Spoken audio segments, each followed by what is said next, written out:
वडोदरा के चौखंडी क्षेत्र स्थित छोटी सब्जी मार्केट की बदहाल स्थिति के खिलाफ स्थानीय नागरिकों और व्यापारियों ने जमकर प्रदर्शन किया। वडोदरा के चौखंडी में स्थित मार्केट में फैली गंदगी, गहरे गड्ढे, टूटे हुए नालों और टूटी हुई नालियों के चलते वहां का वातावरण बेहद दूषित और खतरनाक बन गया है। इस विरोध प्रदर्शन का नेतृत्व वडोदरा कांग्रेस के महासचिव अमित घोटीकर और कांग्रेस मंत्री तीर्थ ब्रह्म भट्ट ने किया।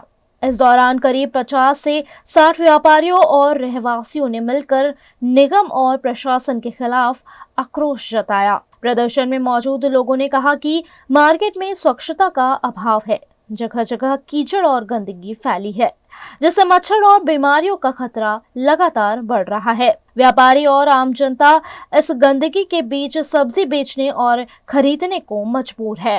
आज रोज चौखंडी શાક માર્કેટ જે વાડી વિસ્તારમાં આવેલી છે, જેનો પ્રોજેક્ટ 3.5 કિલોમીટરનો છે અને જેનું કામ છેલ્લા 3 વર્ષથી ચાલુ છે, તે છતાં તમે જોઈ શકો છો કે જે ગોકળ ગતિએ કોર્પોરેશન ભ્રષ્ટ નીતિના કારણે કામ નથી કરી રહી, એના કારણે અહીંના રહેવાસીઓને તકલીફ પડે છે અને તમે રહેવાસી પણ મારી પાછળ જોઈ શકો છો કેટલી મોટી માત્રામાં રહેવાસીઓ ઉપસ્થિત રહ્યા છે વિરોધ લઈને। કારણ કે એક બાજુ કોરોના વકરી રહ્યો, એક બીજી બાજુ ચોમાસાની સિઝન પ્રારંભ થતો હોય ને એવામાં પણ જો ચોખ્ખાઈ ના કરવામાં આવે તો આવનાર દિવસોમાં ગંદકી વધુ વધુ ફેલાઈને રોગચાળો ફેલાઈ શકે છે, જેના કારણે આજ વિરોધ કરવામાં આવ્યો છે। વડોદરા ચોખંડી નાની શાક માર્કેટનો વિસ્તાર છે। આ વિસ્તારમાં તમે જોઈ રહ્યા છો કે બધા જ મધ્યમ વર્ગના અને સામાન્ય વર્ગના લોકો વેપાર અહીંયા ખરીદી કરવા આવે છે।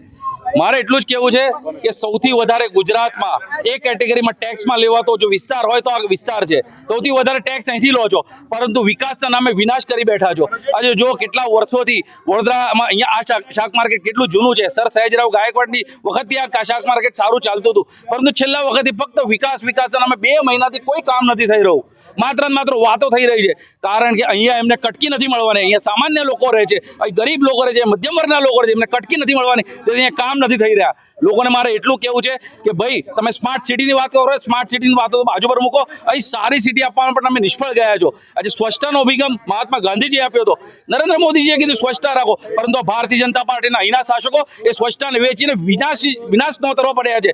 આજે દરેક નાગરિકો અહીંયા બેઠા છે, દરેક વેપારીઓ બેઠા છે, પોતે અહીંયા સ્વચ્છતા ઈચ્છે છે, સારું માર્કેટ ઈચ્છે છે। જો સ્વચ્છતા હશે ને સારું માર્કેટ હશે તો ત્યાં એમની ગ્રાહકી પણ વધારે થશે, અહીંયા શહેરીજનો પણ સારી રીતે તેમને એ ખરીદી કરી શકશે। માત્ર અહીંયા જે શાકભાજી વેચે છે ખેડૂતો સારી રીતે પકવે છે, સારી રીતે એમને ધોઈને આ લોકોને વેચવા આપે છે, આ લોકો પણ સારી કાળજીથી વેચવા માંગે છે, પરંતુ અહીંયા વિનાશ તરજીને અહીંયા જે ધૂળો ઉડે છે તેની લીધે વેપારીઓ જે વેચી રહ્યા છે એમને નુકસાની થઈ રહી છે, અને સ્વાસ્થ્યને લીધે જે લોકો અહીંથી ખરીદી રહ્યા છે તેમને ઘરે જઈને વારંવાર ધોવા પડે છે।